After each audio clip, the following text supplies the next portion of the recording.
So as I said, today the speaker will be John Warner, the founder of Green Chemistry, and I think he's going to speak about the foundations, going back to the roots to show us how to heal the planet that is currently suffering so many ecological problems, right? But at the very foundations. So, John Warner. Well, thank you. It's a pleasure to be here. I've never been to this campus before, and see all this construction and all this new stuff. It's pretty cool what's happening here. I'm not entirely sure what the background of everybody in the audience is. This is intended to be a general discussion of the history of green chemistry, and so as hard as it is for me to resist, I won't be going into nuts and bolts, beakers and flask, molecules.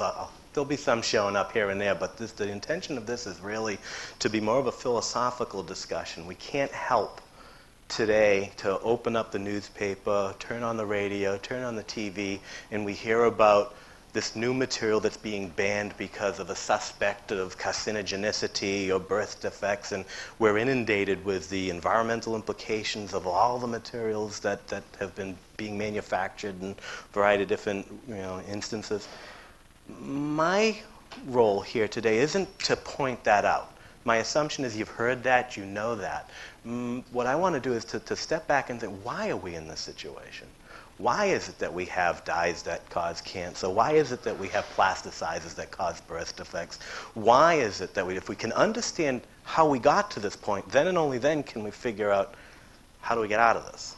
And so I'm a chemist. I am a maker of molecules. I have created thousands of molecules in my life. I am one of these people that make these molecules. And so I think that an illustrative way of going through this is to kind of be a little autobiographical and say, well, how did I become a chemist? And where did green chemistry come from? So being autobiographical, I go all the way back to the beginning, and let me introduce you to my mom's family. Okay? My mom had 11 brothers and sisters. I grew up in the city of Quincy, Massachusetts, south of Boston. I had 35 first cousins within a 1-mile radius growing up. I horrified my family. We were all very blue-collar, plumbers, electricians, and things like that, and I horrified my parents by one day announcing, I'm going to go to college. My father was upset. He said, your 2 older brothers have perfectly good jobs. What are you going to be, a professional student? And so I agreed that I would work construction, have a respectable job while going to college. But what terrified them worse than the fact that I was going to college was that I went to college as a music major. So I actually went to school, UMass Boston. I went to this place and I became a music major. The name of my band was called The Elements, okay? Not carbon, hydrogen, nitrogen, oxygen, and things like that. A Rubik's Cube, this glass ball, Okay, it was the early 80s. To us, that was Elements, all right? We sounded a little bit like the Cars, the band The Cars, if you remember that band. And if you turned on the radio one Wednesday evening at 2:30 in the morning, they played a song that we had recorded. So we were on the radio. We had recording contract. We're playing in clubs every 3 nights a week. Things are going really well.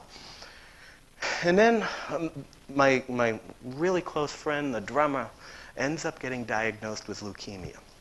And over the course of 6 months, he passes away. Now I'm at a state college, a music major, required to take other courses. I have to take a science course, a math course, and things like that. So I'm sitting in the chemistry teaching lab, and this professor, J.P. Anselm, comes walking up. He looks at me, walks right by me, and goes to the kid next to me and says, would you like to do research? Now, I've got a lot of time on my hands. I hear this conversation. I got nothing better to do. And so I go, can I come? And I followed this kid into the research lab, and wow, it was like all of a sudden something just snapped immediately all my life because I happened to be, I won't say good, but acceptable as a musician. I was an artist. And so everyone talked about John the artist. I was class musician, from my high school. That was who I was. It never occurred to me that I could be even remotely interested in the sciences. But when I realized what a scientist did, I kind of put it together and said, you know, there's not a big difference. If you rammed an electrode into my head and I sat down and composed a piece of music at the piano, or I designed a molecule, I bet you the same neurons fire. And we in society have put so much weight on this word art and this word science that we've messed everybody up. And how many people would love to be an artist, but because they happen to be good at math, they were pigeonholed as a scientist, and vice versa. And so once I realized it, I got really into it.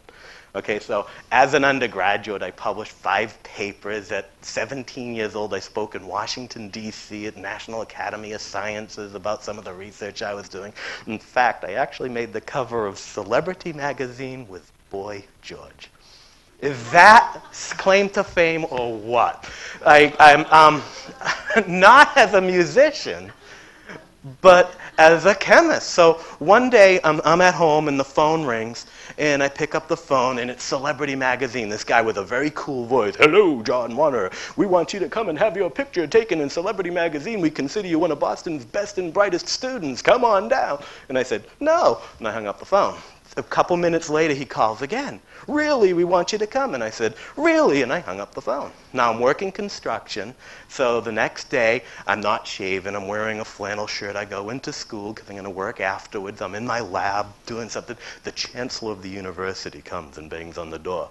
Says, John, you will go get your picture taken. So kicking and screaming and hating life, they drag me with all these snappy-dressed people, and I'm sitting there hating everything, and they go, isn't this kid cool? He's synthesized hundreds of molecules that have never existed in the universe before, assembling atoms in geometries that have never seen them, blah, blah. And so, all right, so I'm a chemist. Well, one thing leads to another, and I find myself at Princeton becoming a medicinal chemist. I don't remember a day when I said, I'm going to be a chemist. It just happened. And I went to Princeton and worked on anti-cancer chemotherapy. It's a solid tumor anti-cancer drug now sold by the Eli Lilly company called Alimta. I still have the record today from Princeton for the most publications as a graduate student. I published 17 papers, bunch of different things. Now Princeton University has a whole science building based on the proceeds of Alimta, the solid tumor anti-cancer drug. And just to show the chilling relationship between science and society, my mom passed away a couple of years ago of lung cancer. She was receiving the drug that I helped design when I was a graduate student. So there's a weird relationship between science and society. So now I'm a chemist.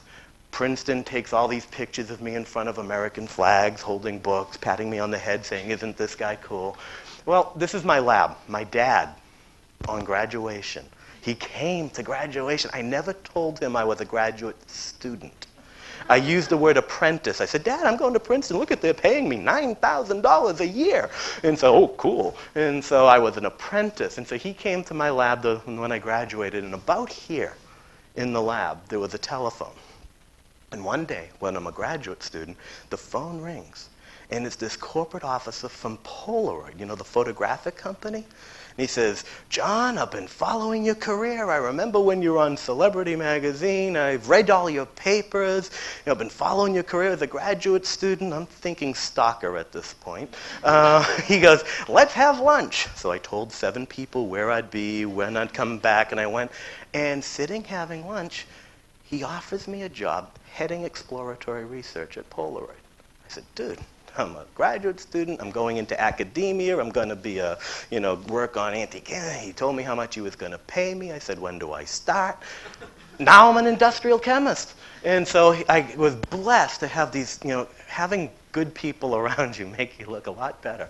I had these great group of people that worked with me and just cranked out patent after patent after patent at Polaroid, getting all these different things into the manufacturing process. And one of the things I worked on is this thing that I call non-covalent derivatization.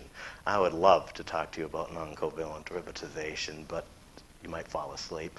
But imagine, what would a medicinal chemist do working for a manufacturing company? They would look at physiological processes, assembly systems, entropic control of different processes, and apply that to manufacturing processes. Just to show how crazy I am, I'm such a nerd. The license plate of my car is NCD for non-covalent derivatization. Unless one of my children wants to borrow the car, then it's no can do. But it's now, 15 years later, there's journals dedicated to the field, there's conferences and everything. What it really is, the bottom line, is a way of controlling the physical and chemical properties of certain materials in Polaroid film. The photographic industry actually called these things Warner complexes. That's kind of weird. I was in Japan a couple years ago giving a green chemistry conference, and these people from Fuji came and said, "John Warner, will you come to Fuji? Will you give a seminar?" I thought they wanted to hear about green chemistry, but when I showed up, they go, "Oh no, we want to hear about non-covalent derivatization and Warner complexes." Okay. They brought me and gave me a tour of the research labs at Fuji. And then in the research lab, they had all these vats. Warner complex X-23B, Warner complex S226. And the guy was so psyched. He looks at everyone and he goes, this is the John Warner of the look of disappointment on those people's faces, Oh, well. Well, it's interesting the way society works and science works. We love our buzzwords. We love to follow the herd. And what is today's buzzword? It is nanotechnology. If you want to be an instant genius, just prefix anything you've been doing for the last 20 years with the word nano, and all of a sudden you're brilliant. This technology that we were doing in the late 80s, early 90s, we're nanometer-sized stuff. But society wasn't quite ready to talk about that. Polaroid wanted to go to large-scale manufacturing of these materials. And so to do that in the United States, you have to get EPA approval. Now all of a sudden I'm going to Washington. All right? We had to submit these documentations called a pre-manufacturing notification and a low-volume exception. To do that, that gives you permission to scale it up and to sell it in the United States and to manufacture it. Well, the stack of paper was this high. We mail it away, and we waited, and we waited, and we waited, and we waited, and they rejected it. Not because of toxicity, not because of environmental impacts. They just had no idea what I was talking about. They said, small particles, what are you, crazy? Molecular complexes, are you high? They had no idea what was going on. So Polaroid sticks me on an airplane and sends me to Washington, D.C. to give a seminar on non-covalent derivatization. It's the first time in my life I'd been on an airplane. I'm clutching my briefcase with all of these overhead transparencies. It's before PowerPoints. And so I go up, and I'm standing at the steps of this building in Washington, and I'm a little bit scared, a little bit nervous, a little bit mad. And so I go up, and I meet the branch chief of the Office of Pollution Prevention and Toxics. It's this guy named Paul Anastas. Wait a minute. I know this guy. Remember when I was a music major and the professor asked the kid next to me if he wanted to work in the lab? It was him. I've known this kid since I was 12 years old. In fact, his older brother and me played in a jazz band together back a million years ago. And there's my older brother with way cool hair. But I knew this guy, and I could give him a dope slap upside the head. I said, wait a minute. At Polaroid, we used to make this stuff using all these solvents, all these energies, all these reagents, and now I've invented this way with water, non-toxic, low-energy things. Old technology, bad. New technology, good. Why am I in Washington, D.C. begging you to give us permission to do something that isn't it your job to be happy about something like this? Here is a guy at Polaroid that's come up with an environmentally benign, responsible technology. Another epiphany. Pollution prevention in the early 90s is all about measuring. It's all about monitoring. It's all about characterizing. It's all about modeling. You got this nasty stuff, let's measure it and figure out why it's so nasty and maybe figure out how to get rid of it. Here is an organic chemist who invented a material that isn't hazardous in the first place. It feels right, but there's no language. There's no science. There's no way of communicating that. If this guy at Polaroid did it, maybe did people in Pfizer and DuPont, and does this happen? But there's no language, there's no discipline around it, that it can't grow. And so Paul and I came up with the phrase green chemistry to define the invention of safe materials, as opposed to dealing with it after the fact, at the molecular level, how to make it happen. Now, coincidences being what they are, this thing is evolving. The day that I'm in Washington, D.C., the Clinton and Gore administration announced a new program called Reinventing Government. This was a knee-jerk reaction to the $75,000 hammers that the military was spending. Fearing government and there's a problem, what do? You start a program. So this was asking the branches of government to be leaner, meaner, and more efficient. So Paul being in the EPA and I said, let's start a program to shine a flashlight on people doing environmentally responsible research. Okay, and so what we did, we got a group of people together and started what's now called the Presidential Green Chemistry Challenge Award. It is the only award given by the President of the United States with the word chemistry in it. Okay, and what it is, and this is the most important slide perhaps I'm going to show you, is what is green chemistry? For something to be green chemistry, it must accomplish pollution prevention. It's not a theory. It's not a philosophy. It's not a social movement. It is practical, applied pollution prevention. So the first criteria is, yes, it must be more environmentally benign than some alternative technology. But that's not enough. It's got to work. It has to have superior product performance. People are not going to buy a cleaner that doesn't clean just because it's environmentally benign. And society is only willing to pay a little bit of a premium for an environmentally responsible technology. So you got to make sure it's cost effective. Only if you've got the safety, the performance, and the cost can you actually accomplish pollution prevention. And so therefore, then and only then do you have something called green chemistry. This awards program started in '96. It's been going now for 12 years. Over 100 companies every year nominate technologies. 5 get an award. It's given at the National Academy of Science. A couple times Gore was there and handed out the award. Sometimes it's some other senior person in the administration. You can see it's not an award to the company. It's an award to the technology that demonstrates those 3 criteria. So Paul and I are hanging out one day, and I'm sure this had to involve alcohol. He asked me a question, and I said yes. He said, let's write a book. All right, why I said yes, I don't know. But things were going interesting. It's the early 90s, and so we wrote this book called Green Chemistry Theory and Practice. Had I thought anyone was ever going to read this book, we would have written a much better book. But this is the book we got. It's been staggering what's happened to it. It's been translated now into something like 14 different languages. The American Chemical Society, the Royal Chemical Society, New Zealand, Australia, everywhere. The science organizations have T-shirts, bookmarks, coffee mugs that list the 12 principles of green chemistry.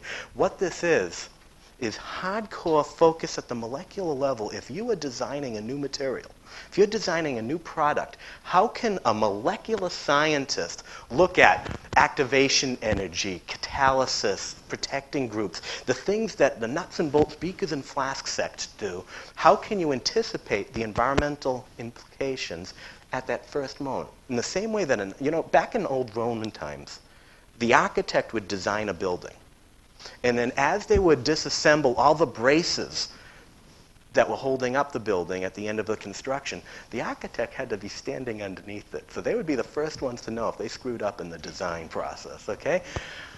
The spirit here is that who has the most the most impact on the success of a product from an environmental perspective? It's not downstream, the people that regulate it afterwards. It's the person who's inventing it in the first place.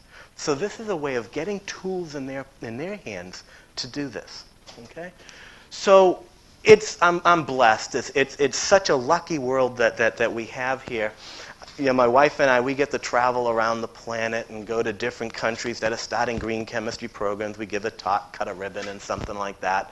And so this has been going quite well. I want to take another step and talk about something here that's really important to me. Kind of finishes this life story here. About this point in my career, another tragedy happened. All right, my son, my 2-year-old son John, died of a failed liver transplant. He was born with a birth defect called biliary atresia. His liver was completely detached from his intestines. The reason that I started this talk bragging about how I got publications as an undergraduate, bragging about being on Celebrity Magazine and all these papers I got as a graduate student, these awards I got. Imagine lying in bed at night, the night of my son's funeral, staring at the ceiling, asking myself, what is some chemical I worked with? What if some material I invented, or perhaps even got an award for, somehow caused my son's disease and eventual death? I didn't feel so cool. I didn't feel so special. At this point in my life, I had read books like Our Stolen Future. I know that I had synthesized over 2,500 compounds, probably the most prolific synthetic organic chemist on the planet at my age. But I'd never had a course in toxicology. I never had a course in environmental mechanisms. How could I be so successful and accomplish so much as a chemist and have no idea what makes a molecule hazardous?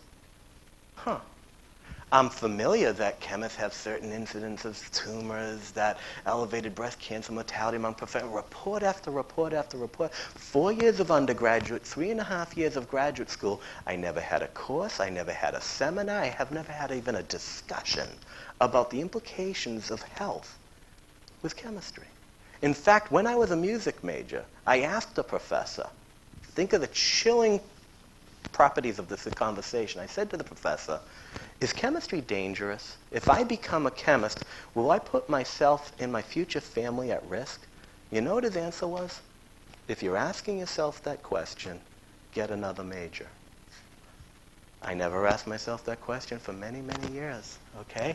In 2004, it's a special year, 10,000 undergraduate degrees were given in chemistry across the country, just in the United States. 1,800 master's degrees, 1,900 doctoral degrees. For the first time in history, more women became chemists than men. What could be more important to the discipline of chemistry than understanding the impacts on human health and the environment? To get a PhD in chemistry in a graduate school, they locked me in a room and made me translate an article from French to English and to German to English, and they tested and evaluated, and if I scored, I would get a PhD, and if I didn't, I wouldn't get a PhD. Many universities still have this requirement for a front. I have over 150 patents and papers in my career thus far, and I have never translated an article from French to English or from German to English. But to get a degree in chemistry, there is not one university on the planet that requires its students to demonstrate any knowledge of toxicity and environmental. Why do we have red dyes that cause cancer? Why is it that we have plasticizers? Is industry evil? Are people just, let's make money? No, we don't have the skill base to do it any other way. And so that is the key to green chemistry, is to recognize that the problem is that we're not educating scientists to deal with that and anticipate it. But more importantly than that, in the current economic world, this is a competitive advantage. If it's true that no scientists are learning this, if people are graduating from school not knowing this, look around, society is demanding these safer materials. If no one knows how to do it, those who do have a little bit of a competitive edge in addition to doing important things. So I left Polaroid and I went to the University of Massachusetts and I started the world's first PhD program in green chemistry. Started an academic program in which people would come and would take all the courses that a chemist would take. Nothing is removed from the curriculum, but added to the curriculum is a course on mechanistic toxicology, a course in environmental mechanisms of harm, a course in environmental policy, so that these people, when they graduated, would go work in industry and have a leg up, because not only would they know how to solve important problems, but they would know this. Okay? So, this is kind of interesting. At the university, I taught the Chemistry for Poets class. All right, this is the non-science majors chemistry class, and so if I call a publisher and I want to get a textbook for non-science, you're inundated with, every book has a smiling happy baby, a fern, the sun, and it's chemistry in the environment, chemistry you in the environment, chemistry in the wonderful world around us. You would think that all we chemists do is think about the environment when we eat, drink, and sleep. All the classes for the non-science majors always, if you think about it, have an environmental emphasis. But the moment that student raises their hand and says, I'd like to be a chemistry major, we must maintain academic rigor. There is no place for this nonsense in our curriculum. And so it's gone. So I am on the board of directors of the American Chemical Society. We accredit universities' chemistry programs. In 2008, we released our new requirements. And although I've been trying for 12 years, we require calculus, biochemistry, instrumentation. There is no requirement for anything to do with the environment. All right? This is a problem. Now, a couple of years ago, my wife and I, we went to India. Okay, and they have a green chemistry conference in India. And so we get off the train and the plane in New Delhi, and we go to immigration. And there are hundreds of people in immigration. I'm looking at the thing, and oh my God, we're here forever. All of a sudden we hear this sound, and these dudes with camouflage and a rifle, they have this sign saying, John Warner, and they're walking to the plane. I duck behind my wife, and they put us in a car, and they whisk us off to the Ministry of Education. And the Minister of Education sits and says, we have decided that in India, all chemistry students will take a one-year course in green chemistry.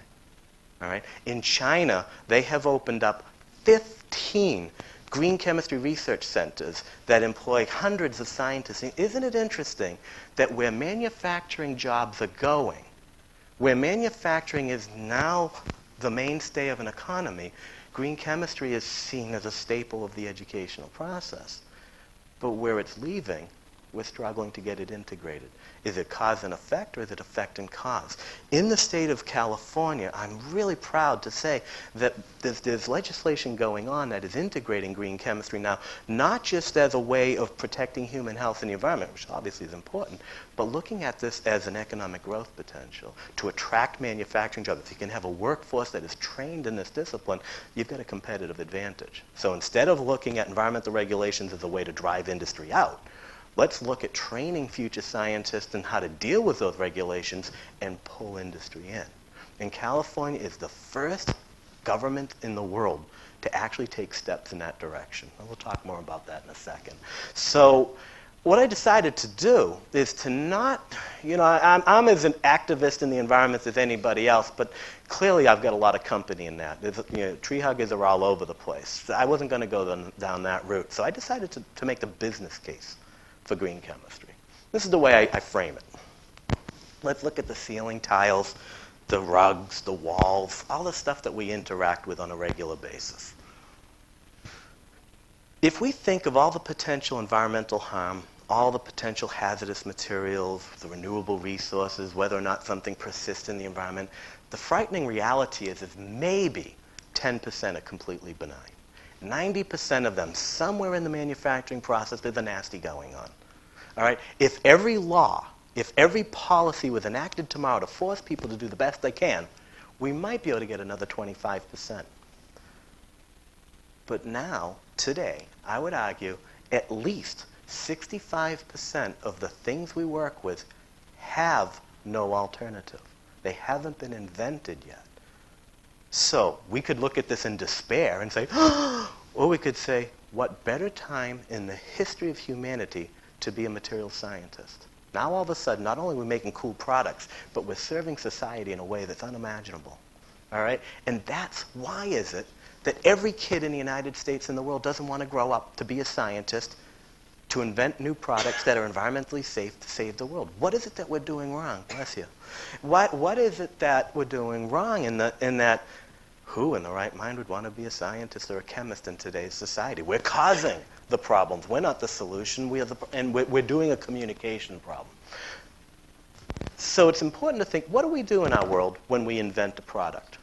Where does it come from?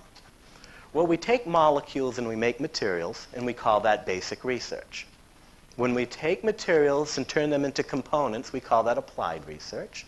When we take components and make devices, we call that development. When we make a bunch of them, we call that manufacturing. What is required to do this successfully? Performance, cost, and societal implications. Isn't that what I just defined green chemistry as? The misperception is that green chemistry is something out in left field different than making good products, when in fact they're one and the same. Because this isn't a straight line, it's a cycle that includes the environment. Where did those molecules come from? Did they come from renewable feedstocks or from depleting feedstocks? When we throw the thing away at the end of its life, does it degrade in the environment into innocuous byproducts, or does it persist in the environment? When you think about how we make it, how we use it, how we sell it, who's in the best position to mitigate these implications? The design scientist who invented it in the first place. So that's the key. So how does this relate to policy? Okay, so I'm the chair of Governor Schwarzenegger's Chemicals Policy Initiative. That's a policy thing. Policy is important in our society, but policy is working on this side, on the demand side, creating the demand and insisting that industry provides society with safe materials. But the problem is demanding it doesn't make it happen. So green chemistry is not the policy, but it is on the supply side of this thing to provide society with those alternatives so that the demand can work. Because if there aren't alternatives available, all the policies in the world are just never going to function. And so green chemistry and green engineering is about supplying society with those materials. Think about it. What do we do today? If I work with a nasty today, I wear gloves to protect my skin. I wear a mask to protect my lungs. I wear a goggle to protect my eyes, install scrubbers and filters and smokestacks to protect the air, the land, and the sea. What do all these things have in common? Two things. One, they cost the industry working with them a ton of money. And two, they deal with the hazard from an exposure perspective, don't they? They take it as a fait accompli that the hazard must exist. And the way we're going to protect human health in the environment is to mitigate that exposure. Risk, though, has two components. There is the exposure, but there's also the intrinsic hazard. And what green chemistry, the revolution that is green chemistry, is recognizing for the first time that we can actually change the intrinsic hazard. Mechanistic toxicology over the last 15 years, the work that you guys are doing in places like UCSF, in which you're learning about why things are hazardous, the mechanism of toxicity can be incorporated at the design level to avoid it. So that's the green chemistry component, is focusing on that hazard. Think about it. I have a hazardous material and I have a safe material. Cost more to store a hazardous material, cost more to transport, treatment, disposal, regulatory, liability, work, all of these things. Who in their right mind wouldn't want a safer material? Check this next slide out. What I did was I tallied all the environmental regulations imposed by the U.S. federal government over the last 150 years. Okay? Not a whole heck of a lot happened until 1962 when Rachel Carson published Silent Spring, birth of the modern environmental movement. What you see is an explosion of environmental regulations. What this graph represents is a tallying of all the 2, 3, 4, 5-letter acronyms of pieces of federal legislation saying if you're working with this, that, or the other thing, you must demonstrate it's not getting into the layer, the air, the sea. I'm a chemist. I'm not a mathematician, not a statistician. But if I look at this graph really, really closely, I start to detect a trend. Okay? Obviously, things are happening here, and next year is going to be worse than this year, and the following year. I would argue, bless you, that the biggest impediment to success in the marketplace today in the R&D world is not product performance, is not cost. It's dealing with these environmental regulations. When I made this chart, DuPont's R&D budget annually was $1 billion. They spent $1 billion a year inventing the next generation of materials. You know what their environmental compliance budget was? $1 billion. They were spending the same amount of money to invent their future as they were to make sure that they're consistent with all these environmental regulations. So the CEO of DuPont decides one day, from now on, all my scientists will only invent environmentally responsible technologies. None of them have had a course in toxicology. None of them have had a course in environmental mechanism of harm. It's great to want, but if the people don't have the skill sets to deliver, it's just a want. So that's the point of green chemistry, is to fill that gap. So my dad was an electrician. In the back of our house, we had a toolbox, nuts, bolts, screwdrivers, and things like that. The Chemical Enterprises has a similar toolbox. There are 322 carbon-carbon bond-forming reactions available, 87 oxidations, 23 reductions. This toolbox is so jam-packed, if we can draw a material that doesn't violate some fundamental principle, we probably can make it. However, if we imagine a toolbox that has those same transformations that are environmentally responsible and benign and escape environmental regulations, that one's about 90% empty. And here's the problem. The problem is the following. I believe that an individual, a corporation, a developing country will most likely open this toolbox first. But statistically, the likelihood is that that drawer is going to be empty. Well, what do? Can you imagine if you said, oh, we need to invent a solution. Tomorrow at 2:30, let's invent a solution. That's not the way inventions work. So what regulations actually create is a pathway to economically evaluate the impact on the environment. Okay, we're going to have the training, we'll have to buy masks, we'll have to buy these things. It will add this to the cost, transfer it to the consumer, and let's just use the traditional nasty and go business as usual, because we can't afford to stop everything and invent. That's the way it has to be, or we would get nowhere. So the question is, who's going to fill this toolbox? I think that that's what we're going to look at, is what's happening in academia, what's happening in various institutions around the world. How can we start propagating the development of new technologies? There is hope, all right? There is a bill in Congress called the Green Chemistry Research and Development Act of 2008. Not a lot of money. It's about a $160 million appropriation. It passed the House of Representatives 412 to 12. I wonder who those 12 were that voted against it. It sat in the Senate for a while, and the Senate committee chairman killed it last year because he wasn't happy with how much money was coming to his home state. He didn't get reelected this year, so I think that there's a lot of hope that this is going to go through in the current administration. It is at least a start in directing the NSF, the NIH, the DOE to start integrating green chemistry into the education. States are doing things. The state of Michigan, check out this Office of the Governor, Executive Director, promotion of green chemistry for sustainable economic development and protection of public health. Not all. Traditionally, we've always looked at this as being competitive things. You either have economic development or you have safe stuff. And what we're seeing now is that it's actually they go hand in hand.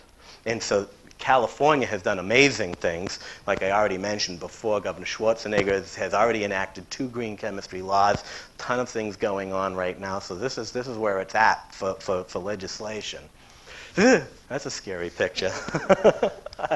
Oh.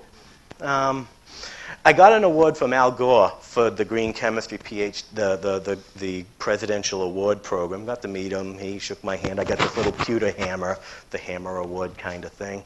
I got this award a couple years ago called the Presidential Award for Excellence in Science Mentoring. Weird. So I ended up actually spending a half an hour in the office with this guy who learned all about his rugs and his wallpaper and stuff like that. It was a very interesting trip that I had there. I don't think it had anything to do with me personally. I happened to be a convenient figurehead for the green chemistry movement. Someone in the administration decided green chemistry's cool, let's give an award for it. Oh, this guy, he's written a book, let's bring him in. So I don't think it's anything special particularly about me, but the cool thing is here, Clinton administration, Bush administration, I'm a pretty apolitical person. All right? I'm a chemist. A molecule's not a Democrat or a Republican. A molecule's not a liberal or conservative. Leave me alone. Let me go in the lab. Let me make stuff. And that's the key here, is to separate the policy from the practical, hardcore chemistry here. And then we don't care who's in office or what's going on there. Let's be scientists and let's do this from a very different perspective. At this point, you're probably scratching your head saying, this is so damn obvious. Why is it 2009 and this guy's talking like it needs to be, promoted in something new? Well, there's a couple reasons. We do dangerous things all the time. We drive cars, we fly in airplanes. We're associated with risk all the time. Every once in a while, I try to cook in the kitchen. Look out when I start to cook in the kitchen. Very dangerous phenomenon. I take out the tomato, I start chopping it with the knife. It's absolutely inevitable. I'm going to drop on the floor in the fetal position and cry like a baby because I cut myself. But I accept the risk of using the knife because that's what the knife does. It cuts food, it cuts meat. I get it. If I cook on the stove, I will burn myself. Nothing but the best in our house. But if I burn myself, I accept the risk of using the stove because the job of the stove is to get hot. If it cooks me, if it cooks the food, I get it. Chemistry is a singularly unique activity of the human species in which that does not apply. If I want to make a red dye, I have to link 6 sp2 hybridized atoms into a linear conjugated array with 2 or 3 double bonds and triple bonds, an electron joining group on one side, an electron withdrawing group on another side, and dissolve it in a appropriate electromagnetic spectrum. It'll absorb it 720 nanometers. It took me 8 years to be able to say that. Okay, the fact that that molecule binds the major groove of DNA and causes cancer, what? A knife cuts, a stove burns, red doesn't cause cancer. That cause and effect, that molecule that I made causes cancer, not red. And so because it bound to the major groove of DNA and caused an electron transfer reaction that initiated a carcinogenic event, then it became a carcinogen. But heck, I had a course to learn how to bind a red dye to a fabric. I had a course in which to prepare me to be able to make a red dye not fade in sunlight. I can make a red dye not oxidize in the air. I've had all these courses that have prepared me to make a really good red dye. I've never had a course to talk about carcinogenicity. How would I know? That's the point of green chemistry. That's the point of this, is that we as chemists have an amazing, amazing gift to bring into existence molecules that have never existed before. Imagine that, assembling atoms in unique constructions to make things that have never perhaps existed in the universe before. With that ability comes a profound responsibility that up until now we're really abdicating, we're not really focusing on. And when we make a new material, we got to take that into consideration, and we're just not doing it enough. But it's worse than that. Last year, I wrote the guest editorial for CNE News, and I titled it Unintended Consequences, the idea being that people would think it was going to be about, nasty molecules. But what I actually wrote was, what if all ethically minded students in chemistry choose other careers because we've scared them away? What if we have no one to invent the future? That would be a horrible unintended consequence, wouldn't it? So that was the story. Pro-industry, pro-chemistry, let's rah, rah, rah, let's go and do that. It didn't matter. There were 11 letters to the editor the next week, and all of them had the same voice. I used to gargle with benzene. You people are babies. One of them, check this out here. We should not lead our society to think that chemists should be able to develop non-toxic materials. If you're asking yourself that question, get another major. And that permeates science. That hazardous materials must exist. It is just part, do this experiment. One day, I know a lot of people here are chemists. I do this all the time. I think this thought all the time. You go to a group of chemists and say, last week I worked with hydrogen cyanide. Man, is that dangerous? I'm scared. Count to 3. 1, 2, 3. Someone's going to say, oh, yeah? Well, once I worked with phosgene. It's a World War gas. Kill you in a second. Someone's going to overhear that. Well, once I worked with this material that would blow up a city block. We start comparing how dangerous we are, like that scene in Jaws where they're comparing shark bites. Let's face it, we grew up the nerds. We were the ones that the bullies were hanging over the garbage cans taking our nickels when we were little kids. Now all of a sudden we can be swashbucklers. We're dangerous. We work with hazardous materials. It's part of our psyche that we do that. Think about it. What happens? You got a group of third graders, and someone's going to come in and excite them about science. What do? They blow something up. That's the traditional chemistry experiment. Here's a hydrogen boom. It blows up. Now, I've been a practicing chemist for 26 years. One thing I have learned: explosions, bad. So if we're attracting people into chemistry because, hey, you can blow things up, something's wrong there. Why not attract them to come and invent safe materials to solve world problems and do cool things? That's what we need to do, because I'm scared about the number of students going into the sciences. So what I did is I looked at this trend here. This is the number of students getting PhDs in the material sciences over the last several decades. Another alarming trend. At the very moment we need people to be inventing safe materials, we got less of them. So, spent 10 years in industry, spent 10 years in academia. There got to be a better way. So the best way to demonstrate to the world that this is the way to do it is, instead of preaching it, instead of waving my arm saying you should do it, let's just do it.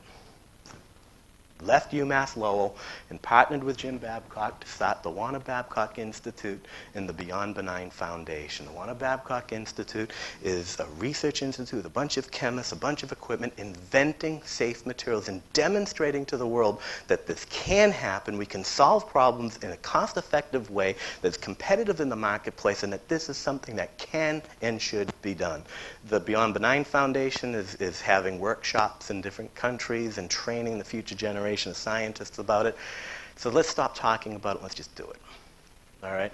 And so you can go on the website and see all the different things we're doing, the different industry sectors that we're interacting with, and the way that we're trying to come up with different solutions in electronics, pharmaceuticals, and cosmetics, and things like that, all the different things. So you can play around on the website and take a look at the kinds of things that we're doing. The Beyond Benign Foundation is focused on the K-12 education. And so they go and they have workshops in where students will make solar energy cells with blackberries and powdered sugars. They will make printed circuits using DNA mimics to show not only can we do cool science, but we can do it in a safe and environmentally responsible way. The Museum of Science in Boston takes a day every year and makes a green chemistry day where they wheel in about 100 high school students. And we do a workshop in which they do hands-on experiments, doing all different things. Boy Scout and Girl Scout groups taken, we got pictures of this green chemistry exhibit that a Boy Scout group did, in which they have the 12 principles of green chemistry on this display, and you move hazardous waste around the globe. It's so beautiful, the things that are happening around this thing, to show people that, yes, there's despair, yes, there's bad things, but you know what? We in science, we can come up with solutions. We can actually deal with this instead of despairing over it. Having my background in music and everything, we actually take over an art museum once a year. In Lowell, there's this thing called the Revolving Museum. We get a bunch of scientists together to put together art exhibits that demonstrate chemistry, green chemistry principles, so that people who aren't traditionally trained in the art, in the sciences, can come in and actually touch things with their hands and learn what makes electronics do what electronics do, what's hydrophobic surface, to try to demystify science. Because what I really believe is that science is fundamentally, ready for this, easy. It is common sense. It is practical. The problem is we're very bad at teaching science to this next generation. And so we scare people away, not because it's hard, but because we stink at teaching it. And so that needs to be addressed, because if society feels that they have what is the best conversation stopper? I'm at a party. We're hanging out, and someone goes, "Oh, what do you do?" "I'm a chemist." I'm leaving now. All right, and so, "Oh, I had chemistry in high school. I hated it." And so it's like we just abdicate in society any responsibility to communicate with science. Right? I've learned. Now when I do it, I say, "I'm a molecular designer." They go, "Oh, how interesting." And so that works. But we need to deal with that. And so as an illustrative example, we have this workshop in Africa. What we did, we got funding, and we brought 50 early career scientists from 15 different countries and brought them to South Africa. We drew a circle around where they live and said, what indigenous plants, what indigenous minerals could be used for HIV formulations, for mosquito control, for malaria? How can we make materials and not be dependent on import and export? How can North Africa communicate with West, East, and South Africa? But then we had a second conference. At the same time, we brought in an equal number of public artists. We brought artists together and said, in a society that has bad communication skills and illiteracy, public art is on the front line of information dissemination. If the Western culture has screwed up in the Industrial Revolution by dissociating segments of society from technology, how can we not make that mistake again? And then we put the art community and the science community together. And I've been reduced to tears at least 8 times. There are 8 countries now have started art and science, green chemistry collaboratives. We're in this together kinds of things. And they get it. Why do I have to go to Africa to do that? Why can't we be doing this in Los Angeles and in Boston and in Detroit? That's the hope and that's the dream, and that's what's happening now and again. Being here in California, I'm proud to say, we always like to poke fun at government and complain about this, that, and the other thing. You got something going on here in state government that it's not perfect, a lot of things that are not right with it, but it's showing that it can be done. All right, and so let's be happy about that. So my closing thought is going to shock you. My dream is to actually put the words green chemistry out of business, to become a day when no one says green chemistry ever again. And that it's just a historical anecdote. Remember back when we didn't care about the environment? And I have a test, actually, that can test our progress to this goal. Let's imagine I took a glass of water and went to a kindergarten class, or a group of CEOs, or any segment of society. Go back to your science education. Think about how we describe matter. How do we describe stuff? Someone's going to say, it's a liquid. It's colorless. It boils at 100. It melts at 0. And we're running out of the easy ones. Talk about things like that. Isn't it weird? Take a step back and think, isn't it weird that no one would ever say, it's not toxic? Water, it has negligible impact. For some reason, we in the material sciences have given those things away. They're not part of who we are and what we do.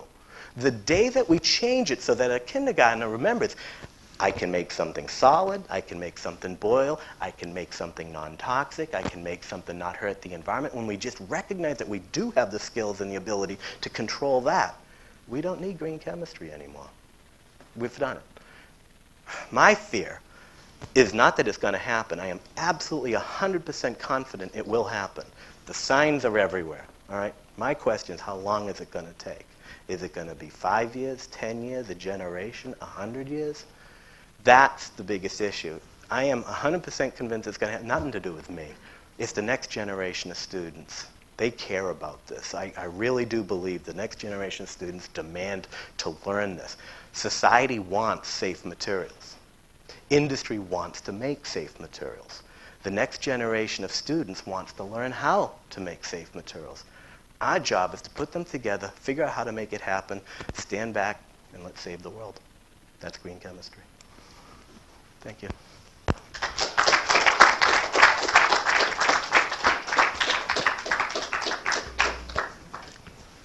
So this is just brilliant. This is one of the mind-blowing lectures, I think.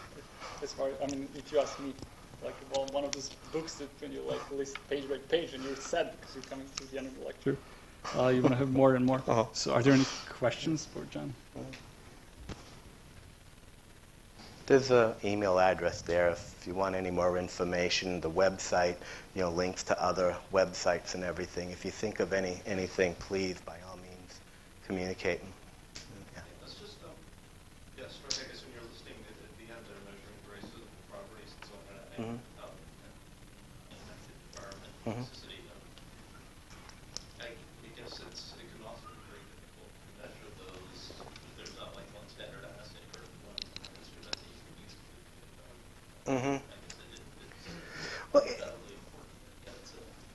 I think a lot about that. Okay, if you get a group of toxicologists together and you say to them, what are the key tests that we need to do to make sure that something is safe?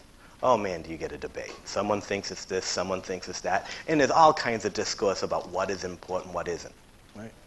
Now let's take a step back. Think of any other scientific discipline. If you got a group of biochemists together, say, what are the 10 pivotal thoughts in biochemistry that we should train future generations? Do you think you could get a group to agree on those 10? They would argue and some would have one on the... That doesn't stop us from teaching biochemistry. Why, when it has such profound impact on society, human health, keeping people not sick, are we willing to slow down because we can't agree on something that we never as scientists will ever agree on? And so really kind of think, when the stakes are high, we slow instead of speed. And so you're absolutely right. To get a group of toxicologists to agree is going to be hard. But doing a little, if you accept the premise that right now scientists are doing none of it, we're not anticipating any, just doing a little is so much incrementally better than doing nothing. Who cares? Let's do some of it. But you're absolutely right. It's not perfect. The field of toxicology is constantly evolving. We need scientists to learn more about mechanisms of harm. We've got job security for 100 years in that world, and it's job security in green chemistry for 100 years. The trick is to get those two communities to talk together so that when someone does come up with a new mechanism that is causing cancer, doing something, that information gets transferred to the designers of molecules so that they can anticipate that in their future molecules. Right now, that never happens. Green chemistry is that conduit to bring that information to the people making molecules. What you thought about plastic? More recently, people in labs have been a little bit, there's been more concern about the amount of plastic waste that labs generate. And plastic is such a great material, but it seems to get really difficult to break down. Okay. Anyway, All right. All right. Plastics are an issue. All right. Obviously, in the ocean, you've heard of these monstrous, hundreds of miles of stretches of plastic nastiness just accumulating and the wildlife dying. There are huge issues with plastics. I fundamentally believe, there's a lot of people talking about, well, let's do recycling, let's have these things. Anything that relies on human behavior is always going to fail because, unfortunately, we can't make people behave the way we want them to behave. And so having recycling, it's a good first step, but it isn't enough. What we need is to invent materials that will degrade in the environment when we want them to. So are plastics evil? No. They're absolutely essential. There are so many things in our society that are dependent on inexpensive, flexible, transparent materials that allow us to do all kinds of medical things and other things. So they are a necessary component of our life. But do we stop inventing plastics? No. We have to continue to invent better plastics, better materials that are cost-effective, but they degrade when we want to. And in fact, at the Institute, that's one of our projects, is to in fact do that. Have a switch that we can throw that when this plastic bottle now holds water. It's not going to dissolve in the environment. It's not going to biodegrade. If I can put some kind of trigger on it to make it, when I'm done using it, degrade in the environment, and maybe recycle it and make a new plastic another day. That's the trick. So it's not dependent on someone bringing it to a recycling center. It's going to happen because it's going to happen. That's what green chemistry is focused on, the science and the technology of making things work the right way. So yeah, plastics are an issue, but like many other things, they also offer so many benefits to society. You can't condemn them. We just got to live with them and figure out how to improve them. So the Oh, it's massive. It's huge. Almost everyone in the human race. No, but no. It's right now. It's in northern Massachusetts, a little bit north of Boston, and it employs about 20 people. It's just expanding. In the next 3 weeks, we're actually moving from a really tiny place to a very big place, and it's got about 15 PhD scientists. They wear the lab coats every day and pour the beakers in the flasks and are doing that. And we're, again, trying to meet society's needs. And the trick is to demonstrate not only that the technology can work. Okay, that challenge is ridiculous, to actually imagine that we can make a plastic that degrades when we want it to and not when it doesn't. Imagine that we can make a plasticizer that makes a material transparent and also doesn't cause burst effects. The task is ridiculous. It's an incredible task, but also it's got to be done cost effectively. It's got to be done in a way that industry will accept it, will use it, and integrate it into future products. That's not an easy task, but it's happening, and it's happening every day.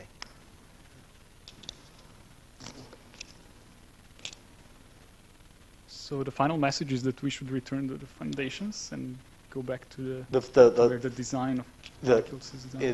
The take-home lesson is that the world needs excellent, clever, intelligent scientists to do what scientists do best, invent solutions.